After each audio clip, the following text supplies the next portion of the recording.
Welcome to Marvel Rivals. Today we have at least one tip for each hero in game. So no matter who you like to choose, we have a tip for you. Plus you'll probably learn something about a character you didn't even know about. So let's get started. Now with Black Widow. It's going to be important not to stay in one spot. You want to use her run and sprint ability to constantly reposition. Take a few shots from one angle and then move on to the next. This will make it a lot harder for the enemy to track you down. Now for WARLOCK. Whenever the enemy hits it from the back, you can kind of use your cocoon ability to get to a higher vantage point. So you can come back in a hidden spot and hopefully not get killed again. You also just don't want to hold your ult for a 5-man resurrection. Instead, use it to change the tide of battle. Instead, use that ult to bring back that vanguard or that support that could change the tide of war, allowing you to actually win the fight. Now with Cloak and Dagger. Another thing that's bouncy about her is her heals. You can actually bounce her heals off walls. So if there's a corner absolutely getting pounded, you can still heal your team around that corner. You also want to bounce between abilities. Since the abilities of Cloak are separate from Daggers, they each have their own cooldowns. So it's important to switch between depending on the situation. She is a 3-star difficulty character because you're going to need to think ahead.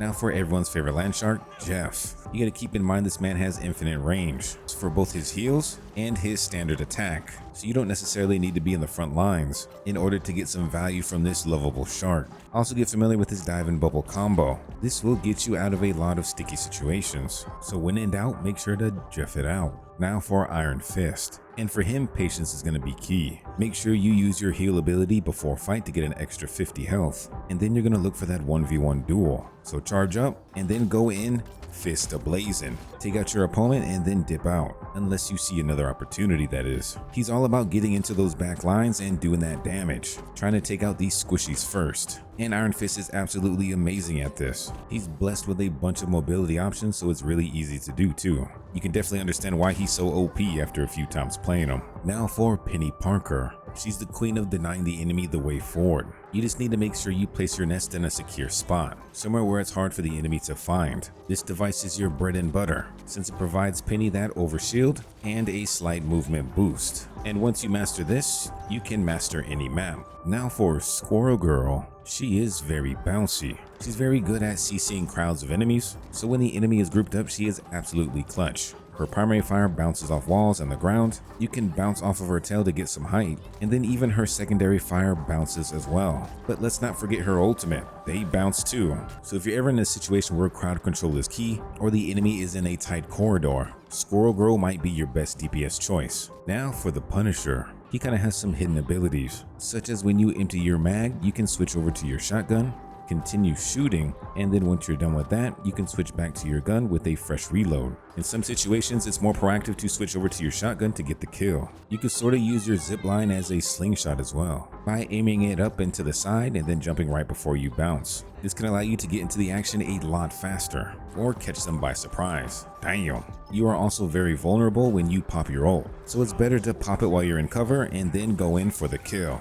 And hopefully you don't get killed in the process. Damn. Now I don't see a lot of NAMOR players, so you probably didn't know you could stick his octopus over on walls. Your enemy probably won't be looking up there, so your octopus will just be having a good time. Plus if you can land your secondary fire, your octopus will go berserk, giving you that extra damage. When played right, NAMOR can become absolutely clutch. Now for RACCOON. This man can give you the advantage in that first fight duel. So you want to instantly pop out your ability, which will give your teammates some shields, so they can already start the match with a buff, if they actually take the shields, that is. Now once the battle has already started, make sure you place this device somewhere near combat but out of the way of enemy sight. So when your teammates come back into battle, they can grab a shield, as well as be revived at this point. RACCOON does come in pretty clutch, and could be the deciding factor in any of these fights. But in case you do find yourself in a sticky situation, you can climb up walls and hit the rocket dash, and then glide slowly back down to get out of harm's way, kind of making it a 2-piece escape combo. Now when you play Mantis, you want to make sure you're actually using a little bit of DPS. If you want to be able to heal and inspire your teammates more often, you need to try and hit those headshots. Every headshot instantly restores one of your life orbs, and the more life orbs you have, the more healing you can do.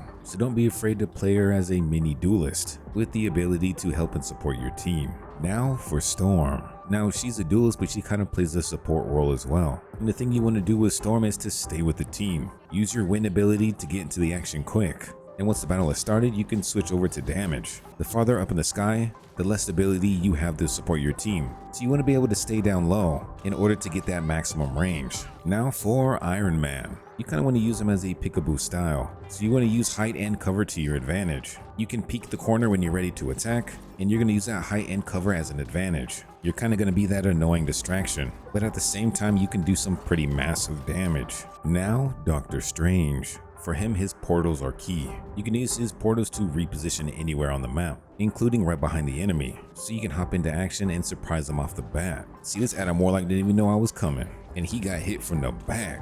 Damn. You can even use his portal to combine it with ults, so you can drop the portal right above the point, hop in, and then perform your ult, catching the enemy by surprise. Now for Groot. If you're good at Fortnite, you'll be good at Groot. He is the wall master, but you can do more than build your standard wall, and you can place your wall on multiple items, not just the ground. Most of the time your enemy won't even know what's going on and won't attack your walls, but little do they know these walls attack back, giving you that advantage. So experiment with making those stairs or placing those walls on choke points, so as the enemies pass by, they'll get attacked. Now for Spider-Man, the people with main character syndrome. First of all, you need to go into your settings. Then if you go either to keyboard or controller, switch over to the combat tab. You want to go and select Spider-Man. Once you've done this, you need to scroll down a little bit and turn off that automatic swinging. This will allow you to use your web as a zip line, so you can get into the action quicker. You can still swing as well, but that zip line gives you a lot more versatility, being able to hop out of battle if you need to. And in no time, you'll be the real Spider-Man. Damn. Now time for Venom. Similar to Spider-Man, we need to go back into our settings, and we want to make sure we turn that easy swing off. This is going to allow you to use your tendrils as a zip line, giving you a lot more versatility. Now it's time for Loki. With Loki, you need to master the art of deception, using your clones to mislead the enemy. You can swap between them on the fly, confusing them, and you can even act like an NPC, so they don't know which one to target. Also, to play Loki effectively, you're going to need to have an understanding of all the other heroes' ultimates and abilities, because once you use your ultimate, you shapeshift into that character. This allows you to use all of their abilities, as well as their own ultimate, so it's imperative that you have an understanding of most of the abilities and ultimates yourself. You could accomplish some game-changing plays, but only if you truly master Loki.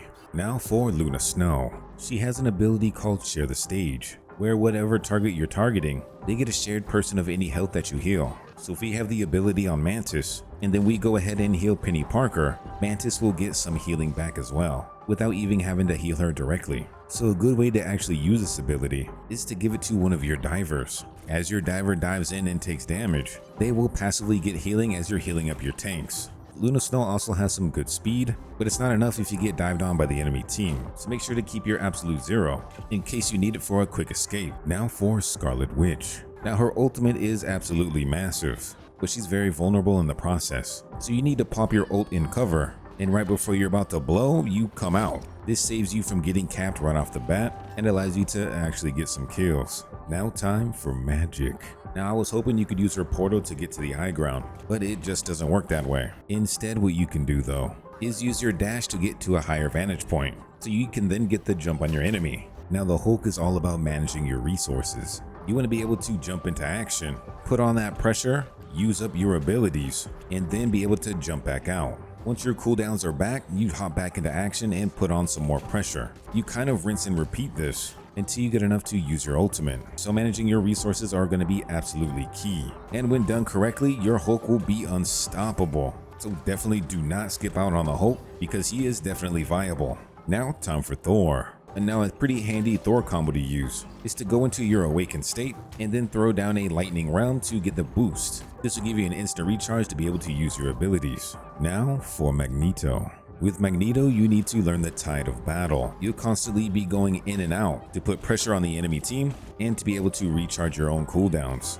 You want to make sure to use your shield ability in the right moments, because it's capable of even tanking a few ultimates. So for you Magneto mains, make sure you play him right. Now time for the crowd control master Moon Knight. He has a pretty cool combo you can use by throwing an Ankh, using your secondary and then primary fire. This will absolutely melt opponents. So if you can get the combo down, you can get some free easy kills. Now it's time for HELA. And don't get me wrong, she is hella powerful. but she can also easily be taken out. So in situations where the enemy likes to dive you, you want to have your escape ready and handy. And then on the other hand, if the team isn't really going after you, you can use it to get the upper hand and gain some height. So make sure to play hella right. Now Captain America is all about opportunity. You want to find the right opportunity to dive in and deal the damage, and then of course back out when needed.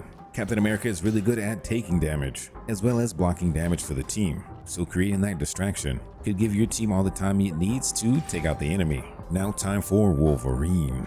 This man could be considered a vanguard in his own right, and he absolutely shreds tanks. For Wolverine, you want to be aggressive. The more aggressive you are, the more health you regenerate when you die. But once that passive activates, you need to play a little bit more passively, but still be able to find a way to get KOs on the enemy without dying yourself. Wolverine can absolutely be essential if played correctly. Now for the Black Panther. He's all about waiting for the opportune time to strike. So getting to a more advantageous spot and then nailing your combos is going to be absolutely key. Black Panther isn't a frontline brawler. He's more of a hit it from the back kind of man.